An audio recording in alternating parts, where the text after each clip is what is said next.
Okay, great. So it looks like after much troubleshooting, things are working. Mainly for the people in Zoom. So for a day and a half, I've been trying to figure out why my Zoom meetings aren't working properly on the iPad. And I think I just figured it out. So looks like people are able to join. People haven't been able to join the Zoom meetings on the iPad. It was weird. If I open it on the computer, they could, but not on the iPad. So it's frustrating. This is the second time this semester that Zoom has done an update. And when they update, they change a bunch of settings. So then you have to go through and hunt and figure out what setting was changed and which one's causing the problem. And sometimes there's whole new settings and stuff. And you have to figure all that out. So I'm just sort of relieved I figured this out just a few minutes ago after working on it for a long time. So I see people are in there, so I assume everything's good. I assume you can all hear me and see me and everything's good with the meeting. So that's great. Let me know if there's any kind of problems with the Zoom meeting and I can adjust it.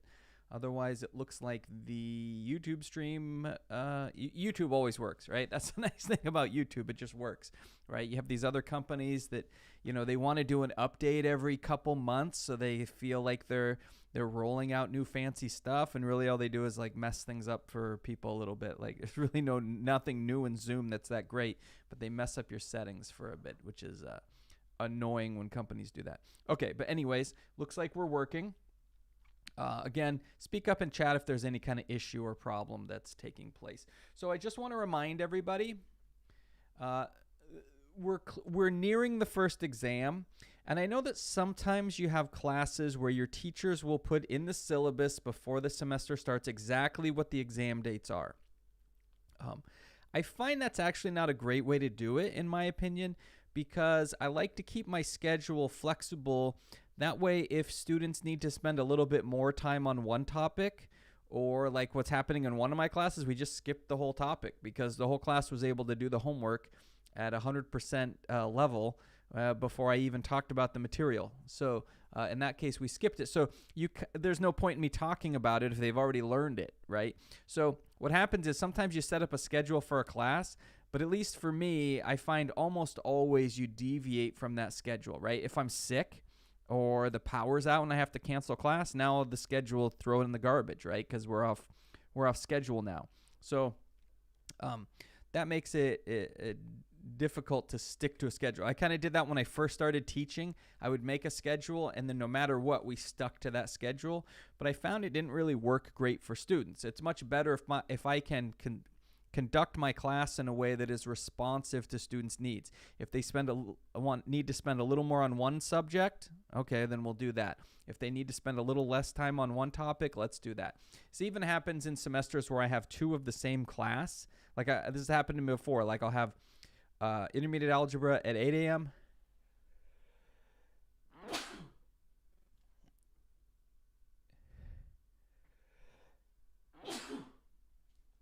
Excuse me. I'll have an intermediate algebra class at 8 a.m. and another of the same exact class at 10 a.m. And those classes even will get on different schedules because, different classes need different things. They have different personalities. They move at different rates. So I find it's better for me to be able to be flexible with that. So what that means is I don't put an exact date for the first exam in the syllabus because we kind of have to, even now, I can't say exactly what the date's going to be, but I can kind of tell you roughly when it's going to be, and you can start to prepare for that. So let's see, square roots and a fraction. That's a good question. Let's see, we're not to that part yet, right? Is the homework coming up due on that? Do I have to adjust the homework dates? Square roots inside of a fraction. What? So, William, what is that from a particular homework? Because that should come up in a later chapter. If it's popped up in an earlier homework, I'll take a look at it. But if you could tell me what homework it's in, that'll help me figure out exactly what we're looking at. But good question. So, but what I want to say here is at the end of chapter 4, we are currently working through chapter 4. At the end of chapter 4 will be our exam. Okay, so we're working through here. We're kind of on this part right here. The solving systems of equations algebraically. That's what I'll be talking about today. And then we'll get into some associated stuff with that. And then what's going to happen at the end here, I'm going to add a couple things to the end of this module. You're going to have a module where you're going to have a discussion, basically. In fact, you're probably going to have two discussions right here. They shouldn't take terribly long to do, but we have to oh, okay. I'll take a look at that. Okay, great. I'm glad you asked that, William. I will look at that. We'll actually go right to that. So once I'm done with this topic, thanks for looking that up. So you're going to have two discussions here down here. One is going to just pertain to the chapter in general. And then you're going to have one that's associated to the test so that people can go in there. You can ask questions about the test. You'll get points for those discussions, but I don't want to open up those yet. I want to open them up once you're mostly through with the chapter. So you will get points for doing them. It's just like doing a homework. You're going to go in. They'll basically count as homework points. And then as we round out the end of this chapter, I'm going to set up, I'm going to make a practice test for you. Right? The practice test is not exactly like the actual test. Should be pretty similar, but I reserve the right to change problems if I decide to do that along the way. So I'm not saying that the problems on the exam will be exactly the same problems that you see on the practice test, right? I mean, no matter what, the numbers are going to be changed, but like, you know, sometimes someone will go, oh, well, this exact type of problem wasn't on the practice test. Yeah, you're not going to find that, right? I'm going to give you a variety of systems of equations problems, and then really any systems of equations problem is fair for me to put on there. So don't only study the problems that are on the practice test. But with that said, I'm not trying to trick anybody. I'm not trying to go in there and give you some problems and then go, I'm going to give them totally something different that they don't know how to do. What's the point, right? The good grades in this class generally mean I'm doing a good job. So I want you to do well in the class. I want you to learn the material.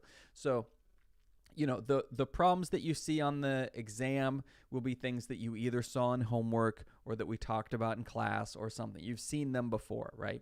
But you will get a practice exam that starts to prepare you for the test. It helps you kind of remember stuff you haven't looked at for maybe 6 weeks or something. And you go, oh, that's right. Because that's a thing that's common.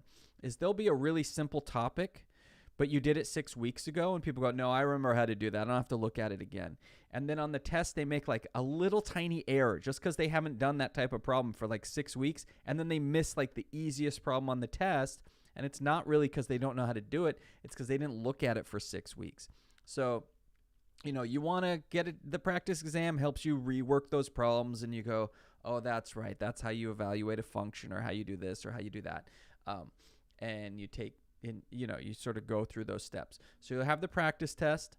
Then I'll give you the exam. You'll have a big window to take that exam, like hours and hours. So it's, you're not rushed. You don't have to go like, oh, I've only got 3 minutes per problem. That's not fast enough. And then you feel like you need to cheat or something like that. You have plenty of time.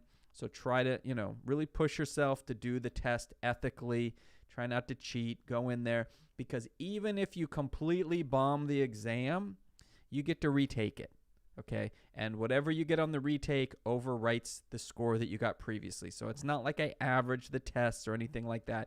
If you come in and you get a 30% on the test, that's all right. You can still turn it into a 100 by taking the retake. So, and so that's kind of the progression we'll have: practice test, and then for those of you who need the retake, you can take the retake and try to raise your score. Maybe no one will take the retake, right? So far, most of the students are doing pretty well in the class, so maybe everyone will pass. But we'll see how that goes. I expect that to be somewhere around the middle of October when we actually take that test. So somewhere in the neighborhood of 2 weeks, roughly. About a week from now, I should be able to give you a better indication over what day you can take the test. In fact, usually I even give a couple days where you can choose to take the test. So it's probably going to happen. This is what I've done the last few semesters, and I'll decide if I'm still going to do this. You'll have like a 3-day window where you can decide when to take the test. And then once you start the test, you have like, I don't know what I'll decide, but like 4 or 5 hours to take the test. It should not take you anywhere near 4 or 5 hours to take the test. It should take like maybe an hour, hopefully less than an hour. But I give you that extra time because, I know what it's like. You start taking the tests and all of a sudden family's like, it's dinner time, get in here and you got to eat. And you're like, oh, what? I'm supposed to be taking a test. And then, or whatever, right? Let's see. This class should be mostly El Camino students, right? So you shouldn't have too many other obligations going on. But, I know how it is. Stuff happens, right? So what you can do is you can look at that window, that like 3-day window of when to take the test and go, oh, I know Tuesday night, I don't have anything going on. There's no practice. Like the family's not going to be bothering me to like go on an event or some kind of thing. So Tuesday night at 8:00, I'm going to take the test. And then you can pick the time for you that works to take that. And then you'll have a nice big window to take it. Hopefully get a good grade on it, and then we move on, and you don't have to spend time studying for a retake, right? Would be good. So that's kind of how that will work. Let's kind of loosely target about 2 weeks from now for that, and we'll see how long it takes us to move through things. But roughly sometime in that middle zone of October, probably a little bit on the earlier side of middle October would be kind of when you can expect that test to be. So not a surprise. However, I would highly recommend that you have all your homework done. You're all doing pretty good, or a lot of the class is doing really good as far as getting homework assignments done. But you definitely want those homework assignments done before you take the exam. Okay? I see a lot of students do it backwards. They'll turn in an exam. Like, I've seen this for years. Like when we're in the classroom, someone comes up, hands me their exam and says, okay, I'm going to go home and finish the homework now. And it's like, but the homework is where you learn the material. So it doesn't make sense to come in and take the test and then go home and learn the material. That's literally a recipe for failing the class. What you want to do is do the homework so you learn the material, then take the test and get an A or maybe a C, but a passing score, right? Some kind of passing score that puts you on pace to pass the class and hopefully an A, right? If that's what you're shooting for, then hopefully you get an A. So many of you are doing great on the homework. Those of you who have fallen a little bit behind, now is the time to start catching up. Not a week from now, not 2 weeks from now. Just start doing a little extra every day when you're working on your math and on the new stuff that we're looking at and you're working through those. Just spend an extra 20 minutes at the end to do some of that old homework that you're not caught up on. And what you'll find is it's not actually that bad. Between now and then, you can totally get caught up. If you try to do it all in like one day, good luck. You're not going to learn it as well. It's going to be stressful, all that kind of stuff. So please start getting caught up on any homework that you've fallen behind in. Try to get caught up on that now. Try to get that taken care of. And yeah. So, and as we get closer, I'll talk more about the practice exam and the exams and all that kind of stuff. We'll get a little bit closer. But it's literally going to be like problems that are similar to what you've been doing, right? Okay, so let's take a look. So there's a question here. How do we do square roots and a fraction? So I want to see that problem because that's usually a topic that comes up a little later in the semester. So if it's in a problem, I want to see how that's being done. So it's let's see, functions. That was probably already due. So let's look down here. Function.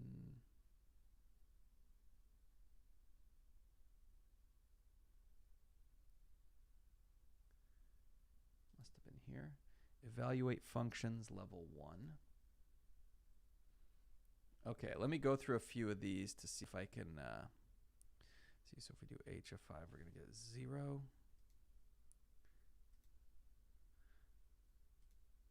See if I can come up with one that looks like it. William, if I'm in the wrong section, let me know. But I think that's what you're saying is it was in the part 1 of functions. Let's see. So that would be 6 plus 3. This should be what, 9?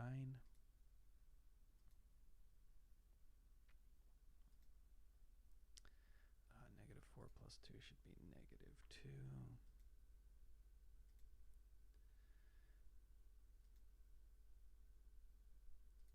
Let me get one wrong.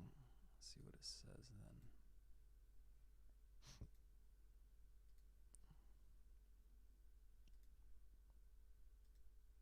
then. I'm not seeing any like what you're talking about, William. Let's see.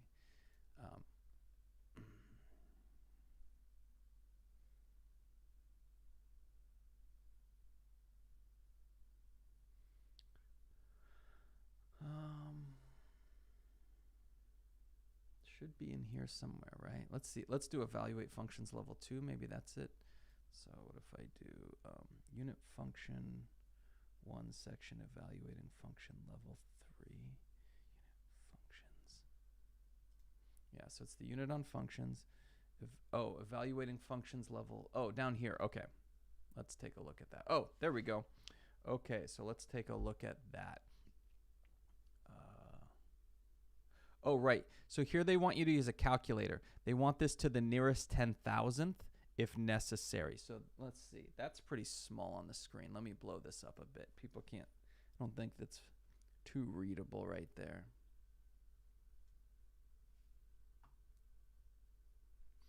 Thanks, William, for helping me find that. Okay, so it looks like this is what William's asking about, so let's take a look. Okay, so what I would do, it looks like they want us to use a decimal approximation, which we usually don't do in math, especially when we have our roots. We're going to learn how to deal with square roots in a much more sophisticated way later in the semester. But for now, we don't have to get into that complicated piece because they just want us to put it in a calculator. So what this is going to be, so we've got the square root of x plus 20 over 2. What is the value of f of 7? So f of 7 means we're going to take whatever this expression is, and anywhere there's an x, we're going to plug a 7 into it, right? So then I have to figure out what that comes out to. Now, if your answer is an integer like 5, then you've got the exact answer. You'll put 5. But what happens is when you take, we'll learn this later, when you take square roots of numbers that are not perfect squares, like 7's not a perfect square. So when you take the square root of 7, you get a really weird number. In fact, it's called irrational, which means a couple of different things. But one of the things it means is that it has an infinite, non-repeating decimal expansion. Right? That seems weird. The decimal expansion goes on forever, and there's no repeating pattern. Like sometimes you'll get a repeating pattern that goes on forever. Like 1/3 becomes 0.333333333. It's just threes forever, right? But we can shorten that because we go, like our notation for that is to put 0.3 with a bar over it, and that just means threes forever. But if there's nothing repeating, you can't do that. And so that's why irrational numbers are really messy, and we usually give them a symbol. Like pi is irrational, so we give it the symbol pi. The letter E that you'll use in some of your math classes is irrational. We give it the letter E because you can't, writing them out is silly because they have an infinite non-repeating decimal expansion. The same is true with square roots of non-perfect squares. So you'll see if I do 7 and then I type square root, see how we get this really ugly number? The square root of 7 is 2.645751311064591. And a lot of times people look at the calculator and go, oh, that's the exact value of square root of 7. Nah, this is just the first whatever this is, 15 digits or something. It goes on forever in an unpredictable way. So that's why when we want square root of 7, we usually write square root of 7. Okay, like I say, we'll get more in depth with this later in the semester. But the good news is now, whoops, I closed my calculator. I'm going to need it. They want us to go ahead and give the answer in calculator form if we get an ugly answer like this. So let's just work through it. So we're going to take, what, square root of 7. So I take the square root of 7. Now plus 20. So I've got this number. And then divided by 2. So I got this, 11.3228756555323. Okay, so what do I put in here? Well, it says they want it to the nearest 10,000th. So that's what? Tenths, hundredths, thousandths, 10,000. So that's going, if we round the 7 up, that's going to become a 9. So 11.3229.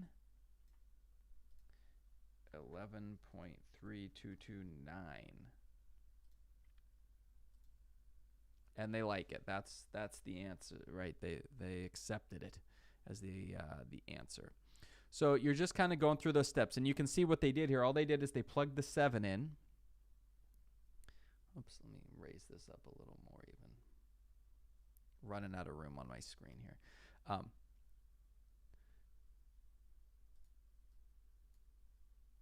They put the 7 in for x just like we did. Take the square root using the calculator. add 20, divide by 2, and you get this number, which we saw in the calculator, and then gets rounded. So you see our solution. Let's do one more. Okay. Here's an exponent. That's okay. We're just, let's see, we're putting in -4.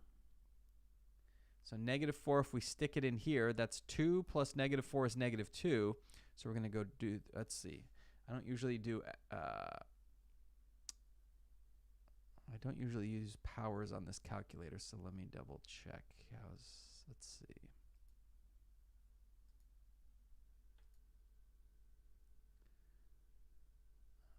Let's take that away again.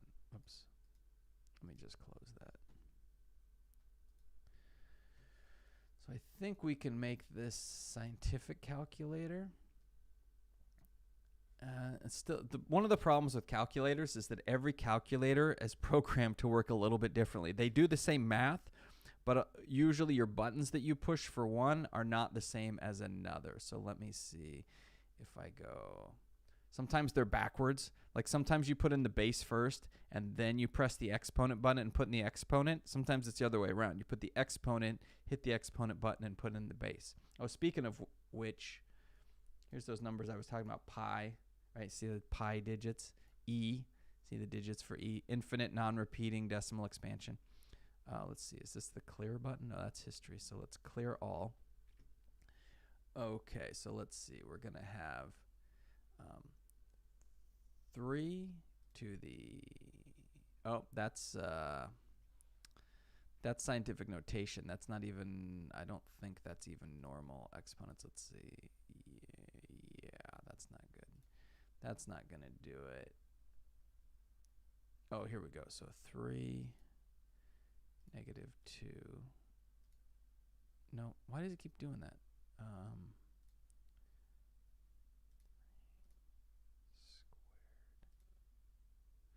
Okay, it'll do, it doesn't want to do negative exponents on here for some reason. Oh, because I'm using the negative button. Let's try this. 3, -2. No. 3,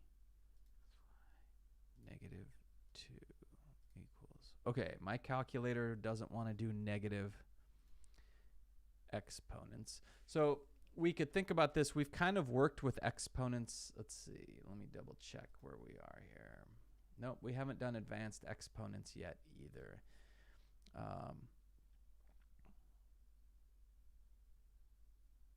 Don't worry about this one. If you run across one like this, I didn't realize they were given a problem. The last one is still doable, but this one's, some of you are not going to have calculators that can do this, and we haven't learned yet how to evaluate negative exponents, so you're not really sure what to do with it. So I'll make a grade adjustment at the end of the semester. So for those of you who weren't able to work through this, it won't count against you, because they're actually introducing some topics we're not going to look at for a little bit here. So I should make an adjustment there. Okay? But the square root one, it's probably good that you saw how to do that, okay? All right. Any other questions before we get started on anything?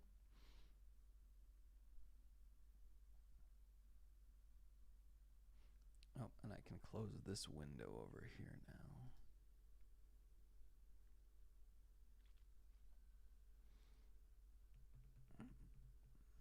Okay, then we are moving over to solving systems of equations algebraically. So remember last time we dealt with solving systems of equations graphically.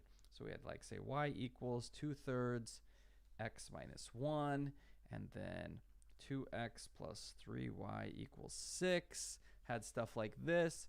The intersection point is the solution to the system of equations.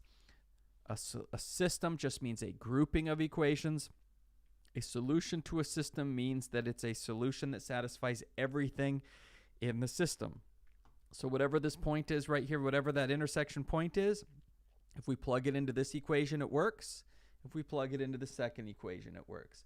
Problem is, I don't know what that point is. Look how it crosses right at an inconvenient point.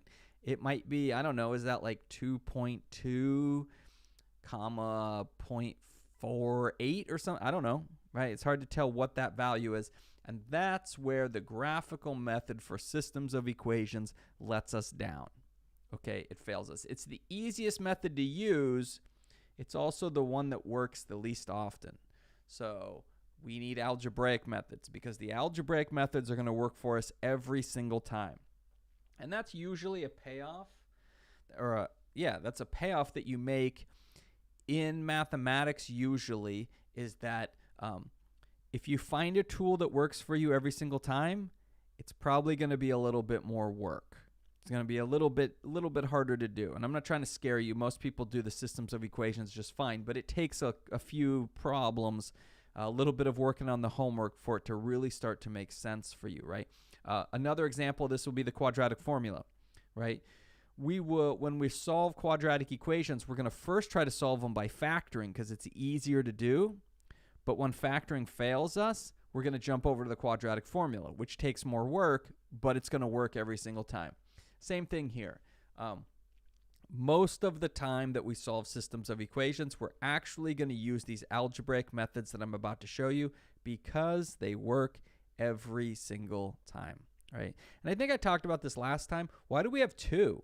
Why is there this thing called substitution method? And then also I have to learn a whole different method goes by two names, addition or elimination. Just why is there two names? It's just how it worked out, right? You pick a textbook, one textbook's going to call it the addition method, another textbook's going to call it the elimination method. I usually call it elimination, but addition is fine as well.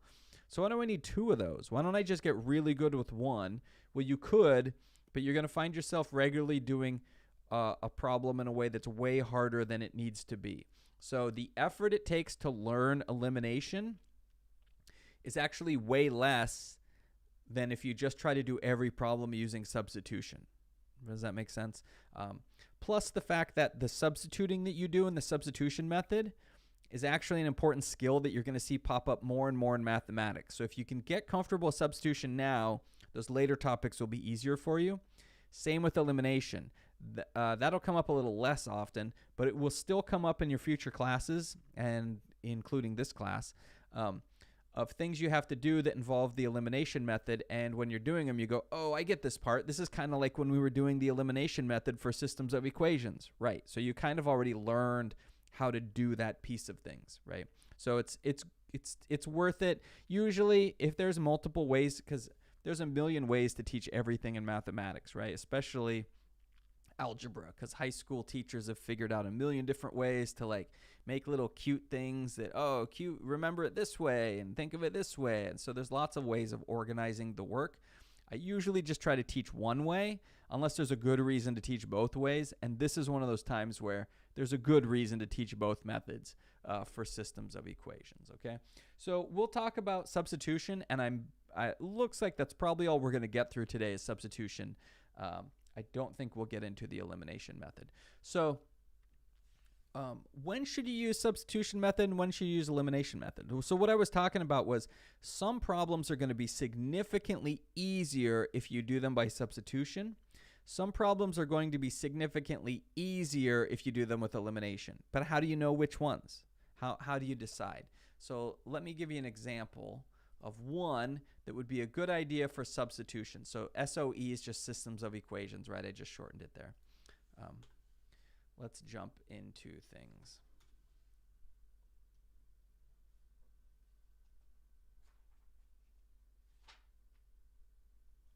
Okay, so solve. We want to solve a system of equations, which means we have to find the appropriate number of solutions, right? Whenever we say solve, we always mean find all the solutions, but we need to find solutions that satisfy both of the following equations. Oops, I can make a little more room here.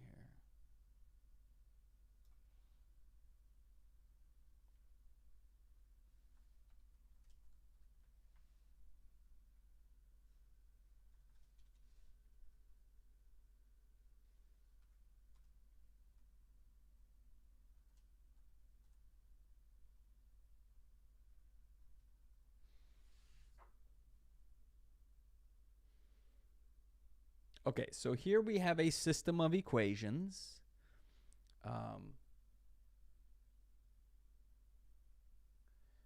this one could be solved graphically, but we're starting off with an easier system so that you can, so that the algebra doesn't get too messy as we're doing the substitution. For a lot of people, substitution is their go-to method. It's up to you, right? I mean, technically you can use either one at any time. I'm not going to judge you because you used a different method to solve the problem than I would. So if I use substitution to solve a problem and you used elimination, that's fine. You just made a different choice than me. Sometimes it doesn't really make any difference at all. Sometimes it makes a big difference in the amount of work being done. So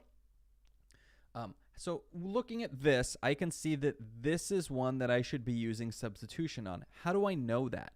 What is the clue in my system of equations that is telling me probably just use substitution? Okay.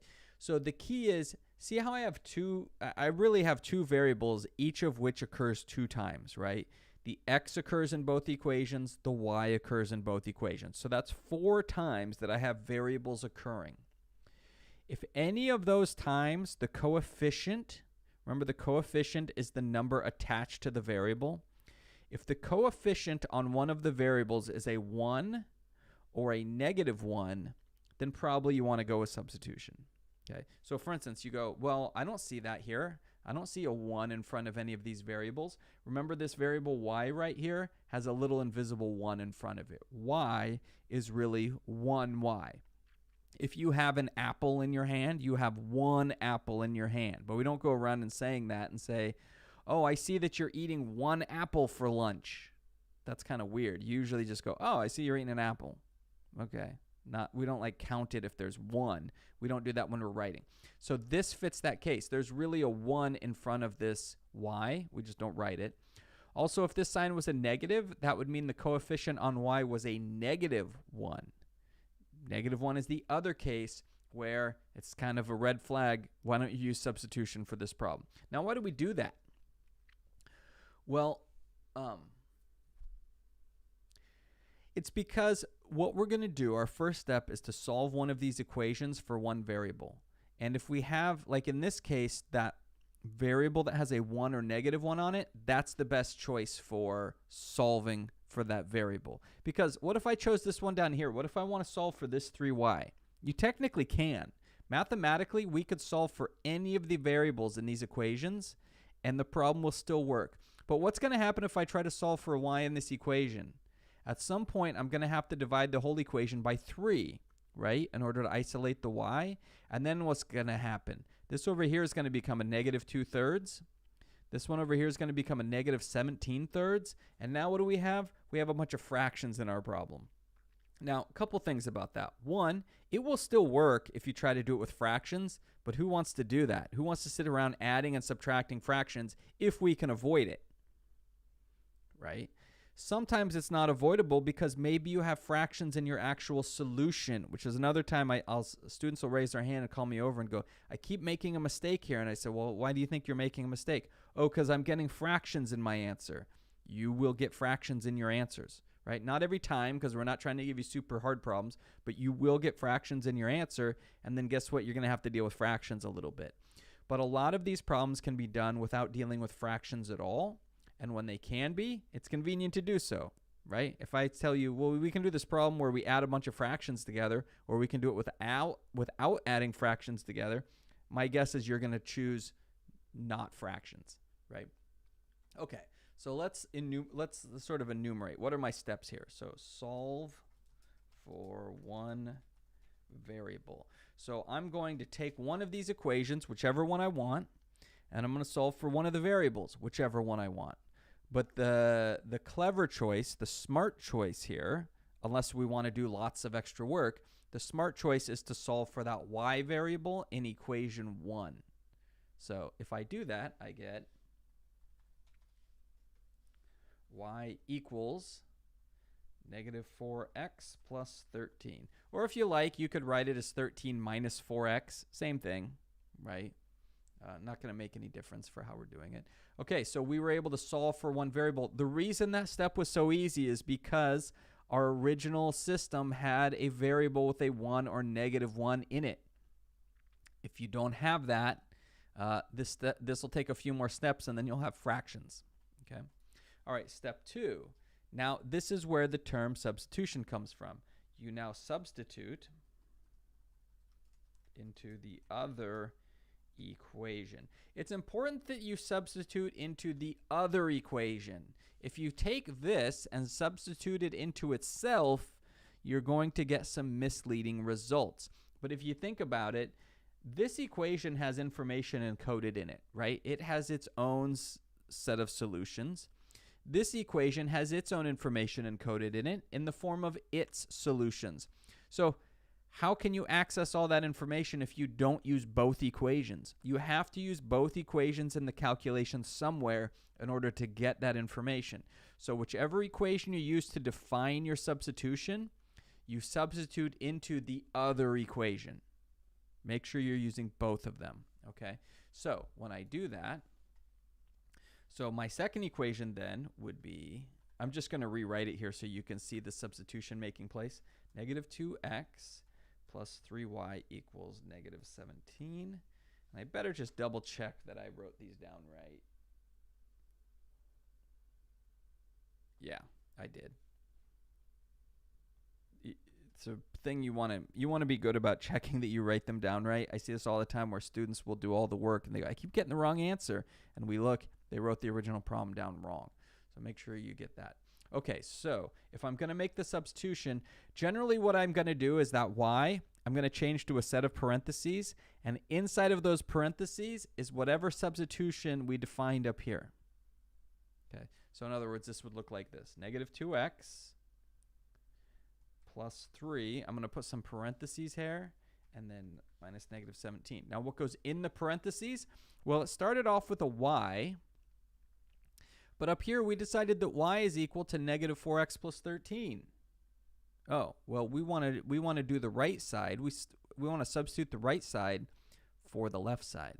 So I'm going to put in there negative 4x plus 13.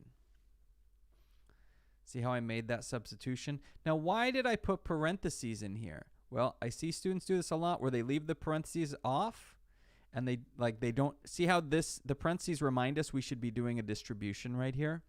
I see students miss that step regularly. And you won't know that you made a mistake right away. You'll just do the whole problem and then it's not going to work. And you're like, oh, where did I mess up? So a good idea to just use the parentheses for your substitution. Now, there's something different about this line I just wrote than all the previous lines, right? Does anyone see what it is? It is the number of variables that occur in that equation. Notice how everything up here, 2 variables, 2 variables, 2 variables, 2 variables, 1 variable. Why is that a big deal? Well, because you know how to solve one equation in one variable. We did it back, like a month ago now, right? How to solve those. You know how to do this. This might look scary and intimidating, but you know how to do this problem. You're going to use the addition rule. You're going to use the multiplication rule. You're going to do all that stuff, and then you're going to get your problem. So what's our next step? Simplify, right? I'm going to have to move this over a little bit, and I guess move up here soon. Let's see. So that's going to be what? Negative 2x minus 12x. I'm distributing that 3 in. And then, oh, numbers are getting big. Plus 39 equals negative 17. Right? So all I really did here was distribute this 3 in. That's all I did. Nothing weird. So now we can start, okay, let's simplify more. We have more simplifying to do. Okay, so that's going to be negative 14x equals, let's go ahead and subtract the 39. So I'm doing 2 steps here. I'm combining these two like terms, and I'm subtracting 39. What's that going to be? Negative 46? That doesn't seem... No, negative 56. Negative 56. There we go. Trying to do math in my head. I messed it up. Okay. So negative 14x equals negative 56. So I combined these two terms to get negative 14x. I subtracted the 39 to get the negative 56. Now I just divide by negative 14, and that should be 4. So x equals 4. Yeah. X equals 4. So what have we done? Are we done? Sometimes students, when they first start doing systems of equations, they go, oh, we solved for x, we're done, right? Nah, remember, there's two variables in our equations. We need to know an x value and a y value, right? Remember from your graph, the solutions have an x component and a y component. You have to find both. Sometimes students stop early. Where's our work here? And they're not done. Good news is we've done the hard work. The rest of the work, it's only like 1 or 2 lines, and then we're done. So I'm going to go back to one of your original equations. Doesn't matter which one at this point. Since we've used both equations, we can choose whichever ones we want now. So you just choose the one that looks simpler to you. I don't know. This first equation looks a little simpler to me. I'm going to plug my x value in there and see what we get. So I'm going to take this now. That's my original equation. But now I'm going to plug in. Oh, we got 4. So my x is 4. So instead of x, we're going to write what x is equal to, which is 4, plus y equals 13. Well, 4 times 4 is 16. So this looks then like y equals negative 3. Yeah, y equals negative 3. Now we're done. Well, actually, we're not quite done. If we want to live dangerously and get poor scores and get things wrong, then we could be done here. What you really want to do at this point is check your work. And I know it's a shame the way we teach math is that students actually learn not to check their work. But unfortunately, in real life, you always have to check your work because there's not a computer that's going to tell you you did it wrong. You're just going to make a bad business decision, and then you're going to lose money. Or you're going to get in trouble at work because you made a recommendation as part of your job and the company lost a lot of money, and it's not going to go well. So the good news about checking your work with the systems of equations is it's easier than finding the solution. Okay? What you have to do, if we have indeed found the solution, x equals 4, y equals negative 3, then it should work in both of these. And sometimes the problem's simple enough you can do it in your head. Sometimes you got to work it out. So plug your x in for 4 and your y in for negative 3. So that would give us what? 16 minus 3 equals 13. Now plug it into the other one. Negative 8 minus 9 equals negative 17. Yeah, that's right. So it worked in both of these. Now, there's a shortcut that students try to do, and it kind of seems reasonable, but it doesn't work. That shortcut is they'll just try the solution. Some students just move on. Like, this is what the work will look like. They move on to the next problem. Those students miss a lot because they didn't check their work. I can tell you, when I'm grading papers, you know who gets A's? The students who check their work. Because, like, over off to the side, they'll have, like, where they check their work. Those students never miss problems because if they get it wrong, they go, oh, I made a mistake, and then they fix it before they turn it in. The students who just finish the problem and move on without checking it, I don't know, 40% of the time they get it wrong. So, you know, if one way you do the problem right 60% of the time and one way you do it right 100% of the time, don't you want to be in that group that does it right 100% of the time? So just take the time to check it. Sometimes students make a compromise with themselves where they say, oh, I'm going to plug it into one of the equations because if it fits in one of the equations, I bet it works for the other one. Unfortunately, it doesn't work that way. Depending on where you make your mistake, it's actually quite likely that your point will work for one of the equations and not the other. So it's actually happens way more than people think, because if you think about the way we solve for the second variable, like basically if your mistake was made up here, but you do your work down here correctly, it will still work in one of the equations and not in the other. So if you think about it, well, if I'm going to make a mistake, it's probably going to be up here, right? This wasn't very hard. This was a little harder. So if I make a sign error or a silly arithmetic mistake or something, it's probably going to happen in here. That will mean our point will work in one equation, but not the second one, not the other, whichever one it is, right? It can be the first or second. So what a student will do is say, I'm just going to try it in the first one, and then it works. And then they don't try the second one, but it actually fails the second one, which makes sense if you think about it. We are finding points that's on both of these lines. If you make your mistake on a certain part of the problem, you'll find a point that's on this line, and not this one. Or if there's other ways you could do it where you'd find a point on this line, not on this line. So just do yourself a favor, especially in real life when you actually have like your job or your career or your credibility or money or something is on the line. Just check your work. It only takes a minute, and then you might save yourself a lot of money. Right? Students go, oh, I'm going to skip checking it because that takes too much time. But in the real world, it's time versus money that you're actually calculating, right? So where are we? So we double check it, and it's good to go. Now, there's two ways in general that I usually, like if this was on a written exam in class, there's two ways you could submit your answer. One is to write x equals 4, y equals -3. That's fine. The other way is to write it like the following. 4, -3. So what does that mean? 4, -3? Well, yeah, that's just how we write a point, right? And remember, our systems of equations can be interpreted as a point. And if we do that, that means our x is 4 and our y is -3. And in fact, frequently, this is how Delta Math wants you to input your answer, is as the form of a point. So they want you interpreting the problem. They want you to do it algebraically, but they want you to think about it like the graph, which is the way I've been teaching this, right? Do the work algebraically, but always think about those pictures in the graph. Okay, how does it look in the graph when you're doing that? And next time we'll do some more substitution. I'll show you what it looks like. Remember those other two cases where you get no solution or you have an infinite number of solutions? Well, we don't know what those look like when we're doing it algebraically. Well, I'll show you. That's like the first thing we'll start off with next time is I'll show you that. Then we'll get into elimination method. Then we'll get into problem solving. We'll go from there. Okay? Exam in a couple weeks. Start getting prepared for that. Mainly like be caught up on homework. And if there's any sections you think you've started to forget or that you kind of maybe didn't quite get the first time around, go back, look at them again. Okay? And then hopefully, like I say, hopefully we can get a classroom full of A's on the exam. Okay?